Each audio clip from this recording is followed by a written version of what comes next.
next panel discussion. Global Capability Centers, the silent growth engine. I invite on stage Mr. Girish Desai, Mr. Rohit Aradhya, Mr. Sujot Jacob, and the moderator, Ms. Neeti Sharma. The moderator will introduce the guests, the panelists. I request all of you to please come on stage for the panel discussion. Good evening, everyone. I think this is the second last session and time's running up. So pretty quickly, we are going to talk about the world of global capability centers, what's happening in India, what's going to happen in the future, and what exactly can Kerala state do to attract many more GCCs within the state, right?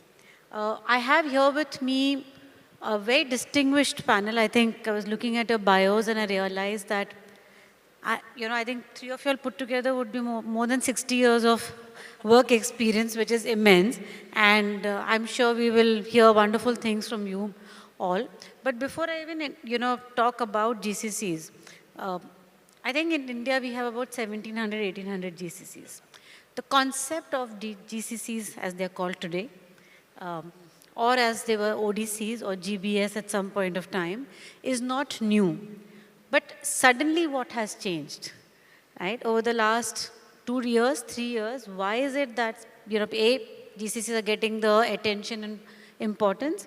And B, why has the volume of GCCs suddenly increased in India? If I can just take this question round to all three of you all before I get no specifics about your domain and your expertise.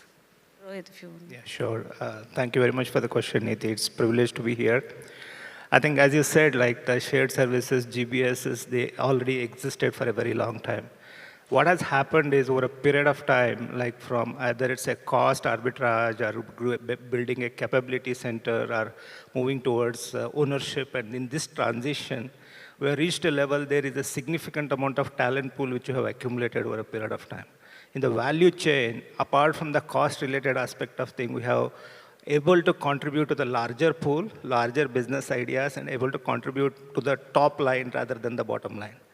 Because of that, the enterprises are now seeing India just not as from the low-cost center perspective or shared services organization for benefits of the costing aspect of things. They are now seeing the innovation can be done, as well as having an ability to make a differentiation. Also, the best part of it is that because of the depth of talent what we have and the scale of talent what we have. Talent is not a big deal because US also has talent. If you go towards the Middle East, anywhere you'll find talent, but the scale of the talent matters. So because of those aspects of things, value proposition has increased.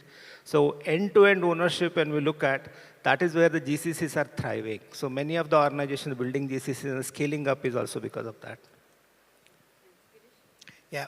Thank you for having me here, and then this is a wonderful opportunity to kind of reflect on GCC journeys as well. Like you said, it's been more than 20 years. We have had our own GCC, and I think they have been existing since early 2000. What has changed, probably one of the trigger was the pandemic. During the pandemic, the companies realized that it's excellent to have their own in-house capability center that can adapt to the business need, deliver what's expected globally, rather than having contracts and working through others. I think that was one of the big change. And then today, if we look at GCCs are contributing to probably 1% of the GDP. That's a sizable contribution to the GDP. And now most of the companies who had small presence in India, it's either in IT or in one of the verticals, now looking at expanding across the value chain, having their own. Earlier we called captive centers, but now it is a capability center. That's the big difference. It's not just the cost arbitrage like Rohit said, it's also the value creation. And that is where we see that the GCCs who have started early on their journey are now at the top of the value ladder, not just delivering the value in terms of the cost, but in terms of talent, in terms of the value creation globally. They are making a difference to the companies. And if I talk about specifically pharma world, there are plenty of patients that rely on our products across the world. To be specific, in Novo Nordisk, we have 45 million patients. And if we continue to operate in a high-cost locations, probably the cost of the medicine will keep going up. And with the use of global capability centers, now we can actually make the products accessible. and also affordable in certain way. And that's the big difference every organization, every business wants to have. Yeah. Hi, Sujo here. Thank you for the opportunity. I agree with both of them. Global pandemic, COVID-19 has changed the whole arena. From 2020, world understood that you can work out of anywhere in the world, right? You could work remote. So that gave that confidence that, okay, India, people can come back to India and work from here. So we have seen a lot of people returning to India. So these people who have traveled abroad gained the knowledge of working in US and Europe. They also felt that, we can come back and we can work from here. That was a confidence booster. Another one is AI, right? That has empowered all of us in the last few years. We have our personal assistant. We can, work really faster. I work for Fingent. We use AI to build our projects and products. Customers are also requesting for AI components and modules in our application. So for me, all of these have contributed to the increase of GCC in India. So what I hear all of you say is more value as compared to volume and cost. I think that's the advantage GCCs are bringing, from India to the world. But I'll stay with you, Sujo, given that you manage large-scale projects, right, across, and you've been doing this for many years now. Why do you think and how do you think AI capabilities or deep tech, emerging tech capabilities can actually be capitalized by GCCs from India for the world? How do you bring in more and more technology transformation projects into India? How can more and more technology GCCs be open in India? Given that, I think in the next 2 years time frame, we will have about 4.5 million tech workforce joining in. 1.5 million would be only into GCCs. So what kind of skills would these people look like, and how do GCCs really make use of the talent that India has? Right. So you can learn anything from anywhere. Okay, now you don't have to be in a particular university or institute to learn. You have AI in front of you and learn any skill. So you talk about data. Now, predictability using data analytics. And the data is available in cloud. So, the data is available everywhere. So data, cloud, and cybersecurity will become one very important aspect. And AI, right? You have to reskill every year. Even the universities have to change the way of teaching. It should not be theory-based. It should be practical-based teaching in the schools. And academia to corporate to government, all of them have to work hand in hand to bring more skills in India. So what I feel is that, skills, be it anything, these data, cloud, cybersecurity, AI, this is going to change the way we work. So what I feel is that, you have to keep reskilling every now and then to get more. And India has 25% of STEM talent, science, technology, engineering, and mathematics, right? We have very good talent and a cost-efficient country. So I think we will thrive if we have the right mindset to learn and upskill ourselves. Sure, thanks. Rohit, you lead a cybersecurity company, and you've been in this space for over 25 years, plus years, right? And given that the volume of data and cloud usage is only going to go up, what are the challenges your organization faces, and how do you just ensure that your customers safeguard, and are compliant to the data policies? I'm sure this is global, global data policies. Yeah, no, this is a very, very interesting question, because the digital world is kind of default now, right? Everybody uses the digital forefront of it. And if somebody asks, like, what is the two important things in this world from security perspective, is your data and your identity, right? And these are the two things you have to protect at any point of time. Some of the businesses kind of like go out of their whole business model just because that they lost their data, they lost their identity. So in this scenario, right, as it becomes very relevant for us to protect, it is very, very necessary that from India perspective, we have to have some kind of a regulations in place. There are regional regulation like DPDP, for example, GDPR, for example, from Europe perspective, DORA, for example, for in Europe perspective.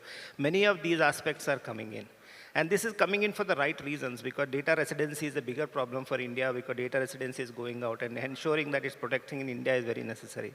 So when we actually leverage a cloud service provider, there is redundancies built in cloud service providers that if something happens in India, the data gets backed up in some other region, some other regions. We do not have control on some of those things. Some of these regulations actually help us to do that. Our ability to actually protect our own data is foremost important. And I think we are making a leaps and bounds in the regulations and as well as the talent upliftment.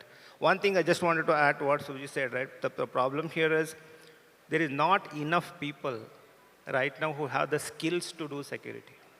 Even the advent of generative AI, see, the security is the only field where any new technology is first adopted by the attacker, then the defender has to follow it up. Right? These are the two people who are playing this game, and it's always a cat and mouse game. So there is not enough people on the defense side of things. So this skill, Samita, this is a skill way of looking at uplifting people to adapt cyber security, probably one of the prime most importance for me. Yeah, and I think on that count, given that, Girish, you work with a lot of patient data, how do you manage data security of your end customers and also your B2B customers? Absolutely. We rely on Rohit to manage that for us.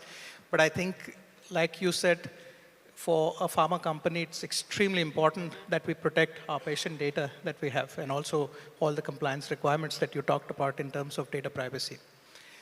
It's also not just that, but it's also protecting our own IP with the increased threats that we have of late. So we have a cybersecurity setup that's strong enough, robust enough, but that has to continue to evolve with the new challenges that we see. But I think more so from the compliance and data security perspective, if we don't protect our data, we will be out of our business. And that also has a little bit of a challenge if you are in a GCC setup, sitting in remote part. Can I trust you to handle that data confidentially and also maintain the data privacy? I think, in my view, it used to be a question people ask, but now it is not anymore. It's because, one, it is global processes, global data. No matter where it is saved, who is operating, who has access to it, irrespective of that, it can be at risk. So it doesn't affect if you are sitting in a GCC, but of course, you need to ensure the highest level of standards are maintained, and also the compliance mindset is there to protect the data. So I think that's a big difference.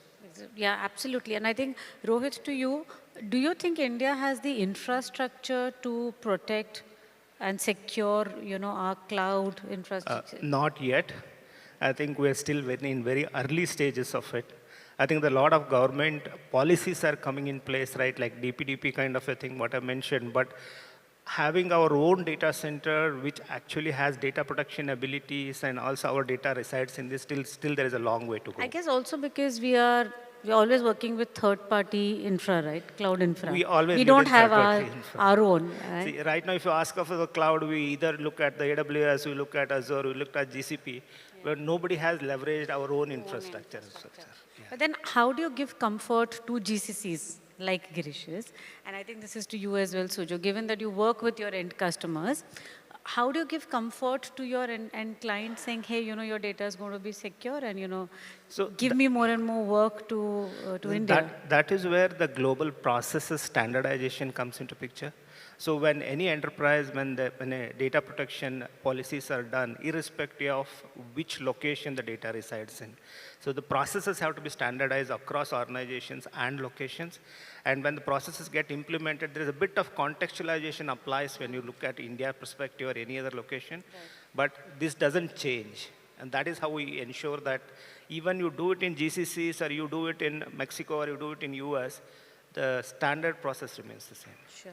If I can add, I think it is also something that is built over a period of time. When you start a journey of offshoring, right? So you start with very basic set of processes, probably transactional activities. But when you build that trust relationship and confidence that you can deliver more, then you move up in the maturity curve. And that has happened over a period of time.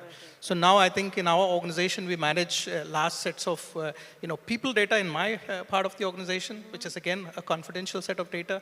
But there is a large part of R&D organization handles a lot of clinical trial data in Novo Nordisk. So in that case, I believe the trust has gone up, and we manage some of the global processes end-to-end here. That's also a sign of confidence in India and global capability centers in India. Sujay, you work with a lot of GCCs in the technology space, right? And I'm sure most of them are now asking, saying, hey, use AI, reduce my cost. How is that going to impact your industry, or how is that going to change the way GCCs look at India? AI, we are using AI to develop also in the software development life cycle from the beginning, interviewing with the customer, conceptualizing the solution, capturing the requirements, developing, testing, releasing. In all of these phases, we have started using AI. Okay, in some of the cases, we have gained 50% cost efficiency or speed efficiency, some cases 30%. So we have started using AI to work on our projects. That is internal aspect. On the external aspect, customers have started, they all are also aware, right? You can reduce the go-to-market speed. Earlier, if we had taken 1 year to develop a project or a product, you can do it in 6 months or 4 months. They are aware. So they started asking, why don't you use AI? Why don't you build AI components in the product and project? So we have started giving AI components, for example, predictability from the data analytics, right? Of how their businesses are going to be in the upcoming years. So be it the external components in the projects and products or in the software development lifecycle, we have implemented AI. So it's helping us. And are you giving the cost benefit to your customers Yes, already? yes. But you know what? The customers are asking for that benefit. So everybody is aware that there is a cost benefit, speed benefit, they are also asking for a budget negotiation. Exactly, yeah. So we have to be very careful. So that's already come in. But then how is that going to change the way GCCs operate in India? We have the ultimate goal here, one goal that KDISC has is to give maximum jobs, at least 5 lakh jobs to people in this year, right? So if I look at that goal, like they said, if we have built that trust that India can do it, it is no more a back office job, right? We can do the strategy, we can innovate, we can conceptualize the solution, and we have produced a lot of leaders like Indra Nooyi and Satya Nadella, and a lot of leaders. We are resilient, we bounce back. So we can get the GCCs here, we can strategize, we can run it and develop end-to-end solutions and deploy. So if we give that confidence, the outcome that KDISC wants to achieve, one outcome is to give employment, right? If more and more GCCs come here, I am talking about Kerala because I am from here. So I want more GCCs to come to Kerala, and we want to give maximum jobs here. We want to have that opportunity to have so many JCCs here, as well as give opportunities. So I think we build the trust and get more here. I just want to add to what she said, right? So one of the important things about generative AI is data. Like you need a huge amount of data which you need to train it. And we are billion people. The amount of data what we generate is humongous. So and also one of the largest customer base what we are sitting on, the consumer base what we are sitting on. So that acts as a big plus point for us. Absolutely. But on the lighter side, about 2 weeks ago in one of Bangalore newspapers, there was an article which said that one of the AI agents actually wiped off an entire AI startup's data, right, without a command. So, I mean, that's the question that all of us have to keep resolving, saying, how do we also ensure that we don't get into those traps? Right? Because data is important. It's very sensitive, especially when it's not yours. It's the end customer data. I keep coming back to, what is it that we can do differently as GCCs? When you've been, yeah. Maybe I would like to add a customer's perspective here on the AI bit. Of course, it's a huge, huge opportunity, a huge potential, transformative for sure. But if you look at the business right now, we have very few use cases. It's an early stage, I would say. I think we are still using it as a little bit more intelligent way of doing automation or digitalization. Of course, it brings in new capabilities and possibilities, but the full potential of AI is not yet leveraged. Sure. And like you just said, that's also one of my concern if I have to use AI on some of the processes. For example, in a healthcare sector, I have to ensure it is validated and it is used for human use. So at the end, it has to be consistent and repeatable. And in such a case, it becomes a little bit difficult to adopt those technologies, at least in the healthcare. But it's a huge potential for us. I guess very consumer sensitive sectors, a lot of BFSI GCCs are actually not moving into a transformation phase purely because of the data security and the kind of work that they have to do, which is legacy work for their end customers. And I'm sure there's the same case with you as well, Girish. But you know, what I've been thinking is there are many healthcare and pharma GCCs now set up in India. You've been around for a fairly long time in the GCC avatar. Are you actually focusing on innovation and R&D in India, or is just support that your capability centers providing to the global offices? I think the GCCs in pharma space have evolved. I think out of the top 10 world pharma companies, there are all top 10 having GCCs in India, almost all of them. And what I can see is, you know, we started with some of the functions, a multifunction GBS, to now a full-fledged pharma value chain GBS, meaning there are 4,500 employees performing certain set of activities, processes, or even the advanced problem solving across the value chain, whether it is from research or it is to the production. Yeah. Production planning happens in India. Research, most of the clinical trials are run out of India. And then, of course, if you look at the distribution or commercial execution, the brand strategy is managed out of India. So we see the moving up in the value ladder that has happened across all the functions. And that's why I said if there is a new product or if there is a new opportunity that we have created in terms of research, it has some footprint that going through India, for sure. Rohit, you mentioned that we don't have enough skilled talent in the security space, right? What would you advise us as a nation, and then specific to Kerala as a state, one should do to ensure that we do have the talent that the world will need? Because you mentioned volume, we do have the volume, right? But we probably don't have the skills that are needed for the world. No, absolutely. So, I was there in Mysore, as I was telling you, meeting some academia students. One thing which I realized is the fact that there is a gap already exists between education world and the industry. With generative AI, the gap is widening. And because of that, now the employability of some of the STEM graduate will become a question mark. So there is that gap which we need to address. And in my opinion, there are few fields which will continue to flourish. Cybersecurity is one of them. Data engineering, data analytics is another one. AI, ML related, ML learning is another one. Quantum is another one. Right. So these fields are deep technology fields. And when some of the people in the educational field comes to the industry, I think we have to have a way or a forum or a mission in which we should be able to make sure that these talent actually trained well, have an experience which can be put in place. And this can be a government-driven initiative as well. I think this is industry, government, academia connect, right? All these triangle stuff you can bring in. I think in whichever way generative AI transforms itself, whether it may be a transformative technology, maybe that we will see a Y2K kind of a problem in the future, or everybody wants to become AI native business, AI native software engineering, whichever way we go, security is there to stay. And because for a very simple reason, there will be attackers, it will become more sophisticated, more equipped attackers. You need people who will have to do some of these things. So my suggestion is that there has to be a significant investment which has to go in here. From the industry, there has to be a body which should do this. Government has to enable this. We have to have a fungibility or kind of a ability to play around with the curriculum of the colleges, where we can influence them and we can change them dynamically so that the people who are coming out has a significant value for themselves. I think the KDIS Global Skills Summit should be able to address some of these challenges. But Girish, you do hire freshers straight out of college? Very limited. It's also because we depend on certain set of skills.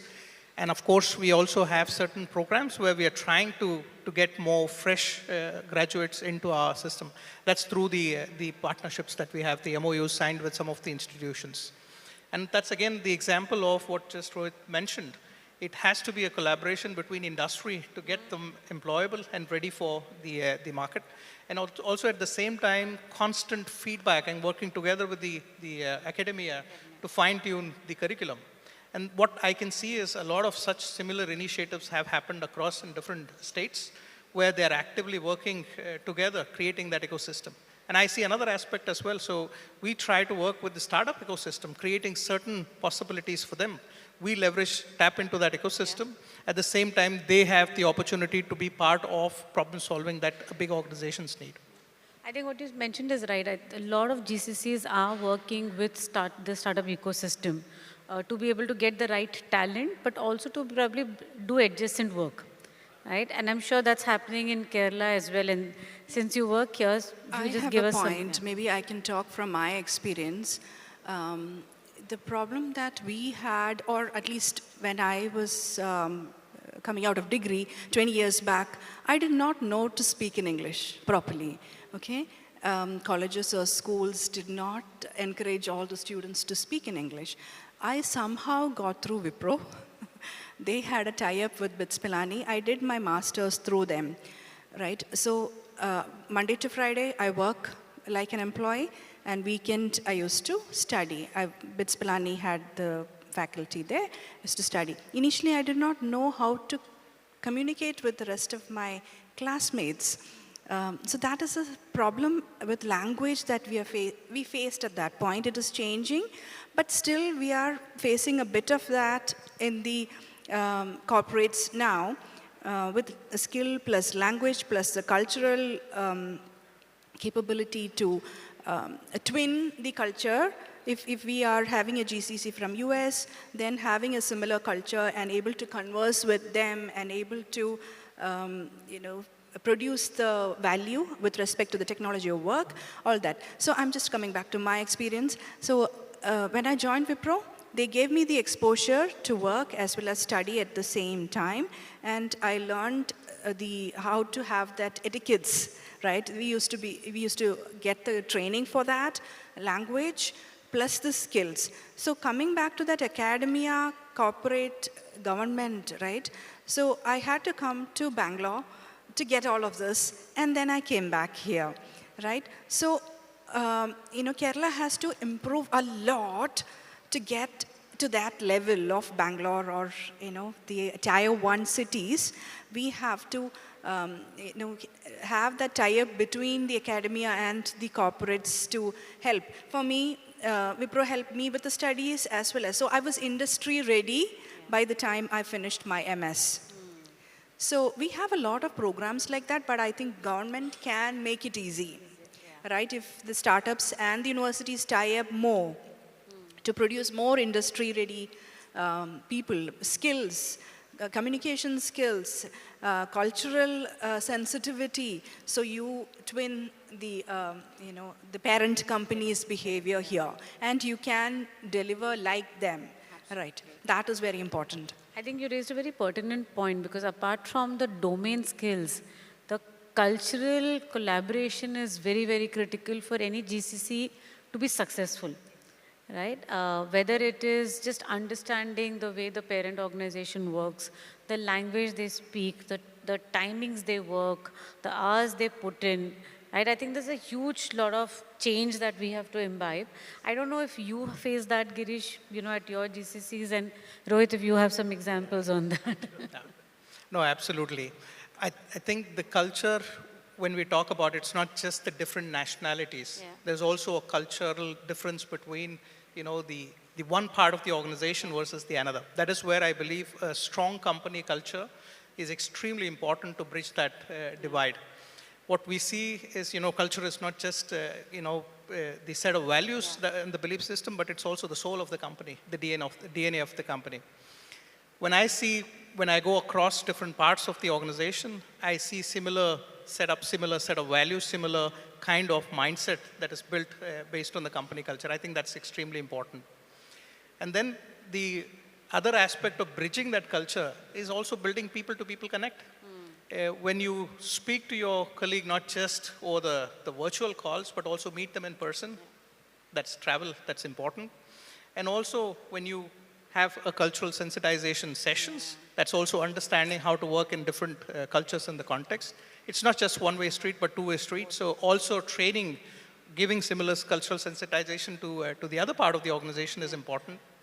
But then, of course, the importance of bridging the culture is to get the best out of the team and the collaboration and so company that values the collaboration, respect, diversity, and inclusion will thrive and create innovation. And that's the basis for us to grow. So that's why I think it's important to work on the cultural aspect. I believe that this is largely bridged over a period of time, but it's continuously evolving. Yeah, no, I think I was just smiling because I remember, like, I have teams in Austria, I have teams in US. How do you talk to Austria is very different than how do you talk to in US. And I think some of the cultures and organizations actually respect transparency and immediacy and other parts. Some of them would hesitate. But for us as Indians, right, it is our kind of, it comes natural to us because we have so many states, so many different languages and some of those aspects of things. Because of that, our ability as we grow up as leaders, it is very natural that we adapt, we basically read the in-between lines, and we have very strong skills in that. I think especially my leaders, right, when I groom my leaders, I tell them that you don't need a culture class. I mean, you have the ability to know it. I think one thing which I always say from the culture perspective and the organizational skill perspective, right? If an organization is running at a speed of 10, you shouldn't run at 100. You should always have the ability to gauge what speed the organization is. And you run and have the ability to understand what is the priority, what is the charter, then who are the people, what is the leadership style, what is the in-between value, what they're bringing in. That helps you to grow. Yeah, but I think it will be wonderful if KDISC and the state can actually focus on creating this cultural awareness much before somebody is coming into the workplace. I think that would probably become a USP for the state, saying, hey, I have people who probably understand European culture or the Australian culture or the American culture or maybe the Japanese culture or Southeast Asian culture, right? I think we have the volume, like you rightly said, we are used to being in a multicultural environment. Maybe that's what probably Bangalore gave you, right? That it took you out of your home state, gave you that environment. And I think the state should look at probably creating such an ecosystem so that more and more people thrive and they learn from each other, they become more wise. And I think that more GCCs will come in. On that count, a question that I had for all three of you is, what would you actually ask the state government of Karnataka to do to attract GCCs? Because the state has very few of them, that to mid-tier, smaller ones. The largest ones are Bangalore, Hyderabad, Pune, Gurgaon. Those are the top 4 cities. What is it that the state should do to bring in more and more capability centers? Because I think we have the talent, we have the skills. It's just that we don't have enough GCCs. I think Kerala doesn't have to replicate what Bangalore or Hyderabad is doing. So that's not, doesn't make sense. But it is definitely creating a certain niche carve for capabilities. I think Kerala has to bring in a unique value proposition in terms of GCC landscape. It could be AI-driven, healthcare analytics, or it is maritime tech, or it is, the green GCCs or ESG focus. Similarly, what Hyderabad has done is they have become kind of the second center for pharma and largely consolidated the pharma GCCs in Hyderabad. I believe Kerala has tremendous potential, could actually be the second home for other big GCCs that are already present. But I believe it's not a competition between the states, it's an India story. This is a competition between other centers who offer, similar capability centers, ecosystem versus the India. Few other things that could be done is one, I think the industry academia partnership, like I said, it's extremely important. That needs to be facilitated by government.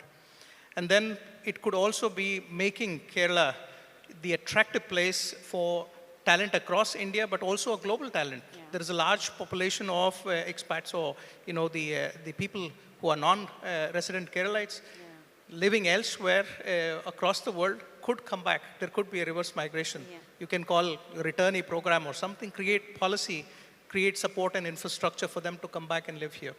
Maybe the tagline for me, after seeing a little bit of Kerala in my few trips, it's quality of life, it's quality of work, and that is what you can get, and that could be the unique value proposition. Very well said, Girish.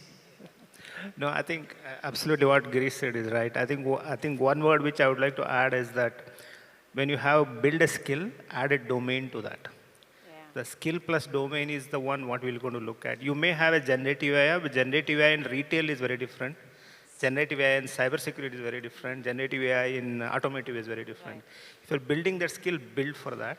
Second thing is, again, I'll go back to the skill gap, what is happening. If you fast forward like around 24 months to 36 months, forget about the entry-level people. Even the people who are established will have skill gaps. Yeah.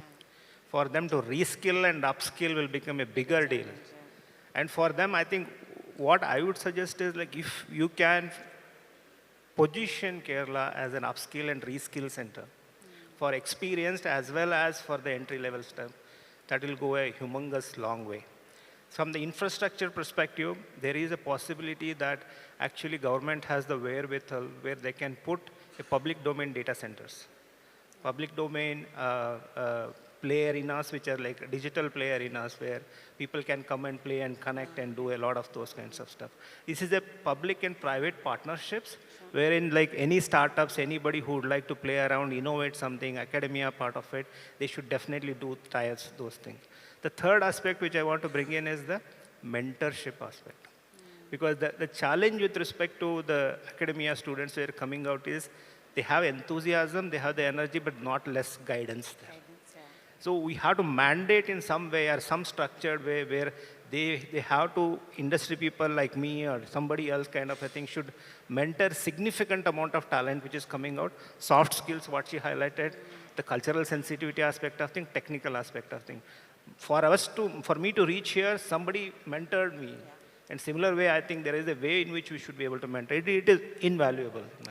Absolutely. Sujo, you are from the state, and I just wanted to add one more question to what I've asked them, saying, what do you think is the gap? Why is it that Kerala has not been able to attract enough GCCs over here? From my town, or Kerala always had that feeling of, okay, I have to be in UAE, Dubai, somewhere, we always, if you look at any of our towns, people are all old. Our grandparents living there and the younger generation are not here. That stigma, right? Okay. So mostly people travel outside of Kerala, either at least Bangalore, or they go to Dubai minimum, or work there, or US, they just go away from here. So how can you attract the millennials and Gen Zs back here with purpose-driven challenges and opportunities, right? And now with these, our big man in the US, with all the tariffs and the rule changes, a lot of people are getting laid off and coming back to India. We are getting a lot of people coming back to Kerala also. So, from Europe or US, people are coming back. So what he mentioned, right, the mentors, right mentors, or the people who have worked in larger MNCs, who have seen different cultures, are coming back. So how can you give them opportunity to do a startup? They have ideas, they have seen the world. How can government help them to quickly, the policies have to be easier, right? You should not be running pillar to post for so many months to get something done, right? You have to get things quickly, right? How to help them? We have Technopark in Thiruvananthapuram, Infopark and Smart City and everything in Kochi. We are approachable through air and sea and road and just approachable. So how to create that feeling that, okay, this is a nice place to be. Give that little bit of a Bangalore culture here also, so that people coming from different states. Bangalore has a lot of floating population, right? It's not only Karnataka, there. 70% of Bangalore is migrants. I'm equally guilty of being a migrant. So how can we attract floating population here? When these people are coming back, how can you give them that feeling, yes, this is the right place for me to come back and settle and start something new, and this is possible for me to flourish here. I worked in US for 2 years. I struggled with my kids because I did not have any help. So back here we have domestic help. I have a full-time maid, so I can focus completely on work. Right? So, there are a lot of benefits here. How can you showcase all the benefits that you have here, speak about it very frequently, ensure that the policies are easy to follow, and the checklist, what are the do's and don'ts for the GCs to start, even the startups to start here, where should I go, where should I look up, where is the checklist for me, right? And make it easier for me to start something here. That should Sorry be to there. interrupt, 5 minutes left on the discussion. Sure. I think this is quite interesting that you say that just talk about or showcase the upside of the state, because I think the state does check a lot of tick boxes, right? Life, the what do I call, the way you live here, right? The air is much more cleaner. We were just discussing, you have wonderful roads.